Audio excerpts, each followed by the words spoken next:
Europe 1. Le journal de 7 heures sur Europe 1. Ce matin, Victor Pourchet. Bonjour Victor. Bonjour Dimitri, bonjour à tous. De l'inquiétude aux criminels. L'enquête sur la disparition de Lina, 15 ans, porte depuis hier sur des faits d'enlèvement ou de séquestration. 2 juges d'instruction ont été saisis alors que plusieurs pistes ont été explorées ces dernières heures. Bonjour Tatiana Geselman.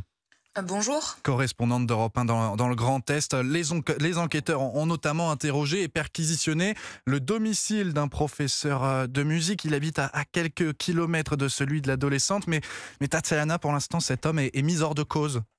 Oui, depuis hier soir, il n'y a plus aucun gendarme qui se trouve devant cette maison de disparu mise sous scellé samedi.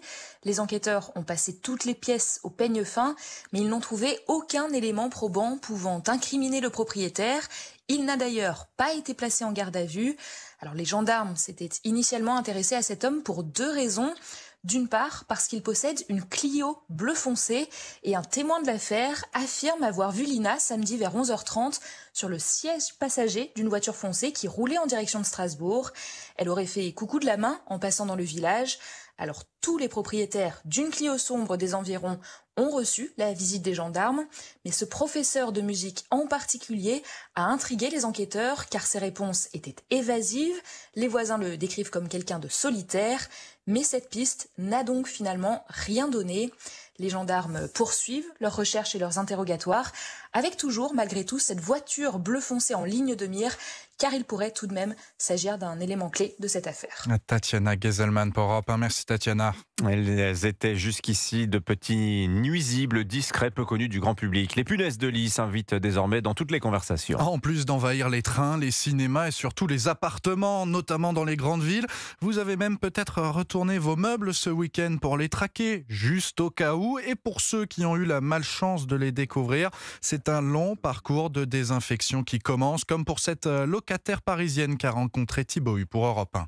C'est pendant une banale journée au travail qu'Émilie se passe la main dans le dos et mauvaise surprise. J'ai senti des boutons, des plaques un peu rugueuses sur le dos. Je me suis aperçue que c'était très caractéristique en fait de ce qu'on voit sur internet comme étant des piqûres de punaises de lit. L'effroi, la panique, cette jeune parisienne de 28 ans rentre chez elle et constate que son appartement est infesté. Sans solution, elle est forcée de dormir dans son lit le soir même. Elles sont là dans l'endroit où on vit, dans l'endroit où on dort. Donc le soir en allant se coucher, forcément, on ne peut pas ne pas penser à leur présence. Ce qui me stresse aussi, c'est le fait d'être piqué. C'est la peur qui prend le dessus. Très vite, elle transforme son logement pour que les insectes ne s'infiltrent pas partout. Mobilier bâché, rideaux tirés pour ne pas inquiéter les voisins. Du jour au lendemain, il faut mettre l'entièreté de son dressing dans des sacs poubelles. Il faut tout laver à 60 degrés ou dans des congélateurs. Ouais, c'est assez particulier comme ambiance. Là, si vous allez dans la salle de bain, il y a des sacs poubelles empilés partout dans la douche. C'est assez invasif. Émilie s'est tournée vers un professionnel pour désinfecter. 2 interventions sont prévues en 2 semaines. Une facture de 580 € pour mettre fin à l'angoisse. Thibaut Hu pour Europe 1 et notez que le ministre Clément Beaune doit réunir cette semaine les opérateurs des transports pour évoquer ces invasions de punaises de lit. Et nous sommes le 2 octobre, premier lundi du mois. Nous jetons un œil sur votre panier de courses. Bonne nouvelle, Victor, on peut parler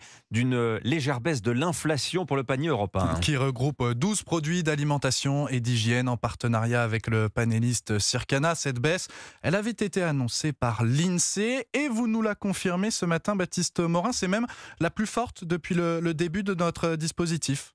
Oui, plus de 2 € en moins sur un mois. Le prix du panier européen retrouve son niveau du mois de mai. L'inflation de cet été est gommée. Une tendance générale, observe Émilie Mayer, directrice des études chez notre partenaire, le panéliste Circana. Ce qui est certain, c'est que la baisse que l'on voit ce mois-ci sur le panier, en fait, on la voit au global. C'est le début, on va dire, d'une accalmie. Il faudra attendre la fin des négociations commerciales qui vont bientôt démarrer pour savoir si cette baisse de prix se poursuit ou s'il peut encore y avoir quelques hausses de prix l'année prochaine. En septembre, le prix des pâtes a enfin baissé. Le kilo de spaghettis de marque nationale coûte aujourd'hui 5 centimes de moins qu'en août.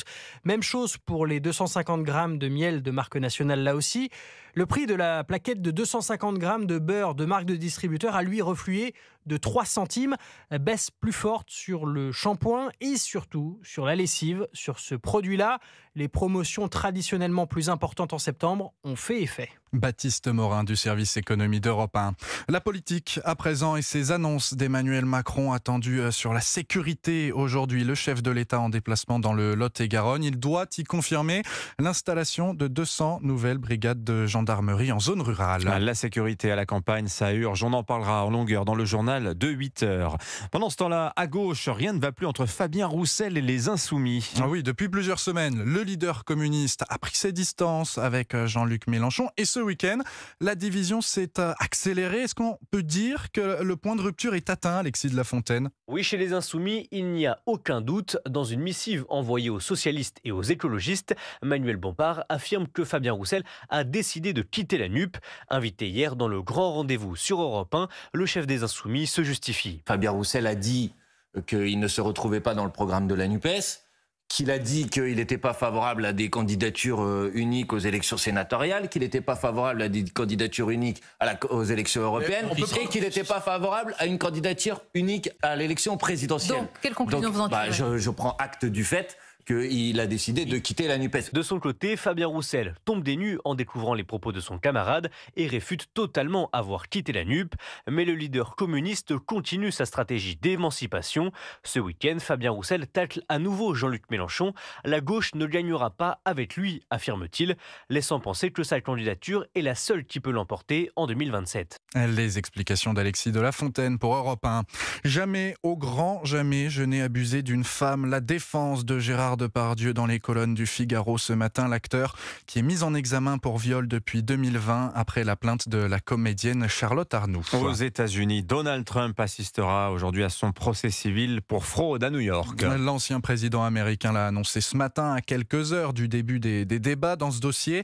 Il est accusé d'avoir gonflé pendant des années la valeur de ses biens immobiliers et financiers. Le milliardaire risque jusqu'à 250 millions de dollars d'amende. Et puis en France, ce début d'automne ressemble plutôt à un été, même pas indien, un été tout court. Avec une vague de chaleur exceptionnelle, jusqu'à 34 degrés attendus aujourd'hui, par exemple dans le centre et le sud-ouest.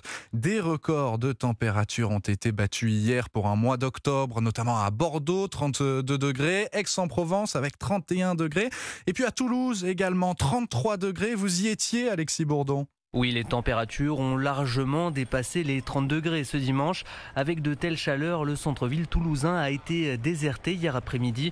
Mais pour ceux présents dans les rues, l'été a assez duré. C'est inquiétant, mais on est aussi fatigué d'avoir 4 ou 5 mois trop ensoleillés. Et il me tarde que la fraîcheur arrive. C'est un petit peu compliqué parce qu'avec cette chaleur, déjà, on est en octobre. Donc on est censé être en automne. On n'est pas censé avoir 34 degrés. On se pose la question, est-ce que c'est normal d'en arriver là ? Pour mieux supporter cette journée étouffante, certains ont privilégié les parcs et les endroits frais. C'était le cas de Mathilde, pour qui il était hors de question de rester enfermé entre 4 murs. On est obligé de se tenir à l'ombre, par exemple, comme on est actuellement, et on est obligé de faire en fonction et de s'adapter à cette température-là. Donc là, on est sur une activité en extérieur. Oui, on est en train de peindre, on profite jusqu'au dernier moment. Épreuve de ces chaleurs importantes, Toulouse a battu hier son record mensuel avec 32,6 degrés. Alexis Bourdon pour Europe 1. Et puis un mot de football pour vous dire la victoire de Rennes contre Nantes en Ligue 1 hier soir. Score final 3-1. Merci beaucoup Victor Pourchet, c'était votre journal.